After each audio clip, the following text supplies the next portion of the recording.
Hi යාළුවනේ. ඉතින් ඔයාලට කොහොමද? අද අපි වීඩියෝ එකකින් අරන් ඇවිත් තියෙන්නේ අපේ දවස් ගානක කැමල එකතුව.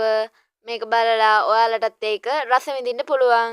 ඉතින් ඔයාලා දිගටම අපේ YouTube channel එකත් එක්ක රැඳී සිටින්න ස්තුතියි.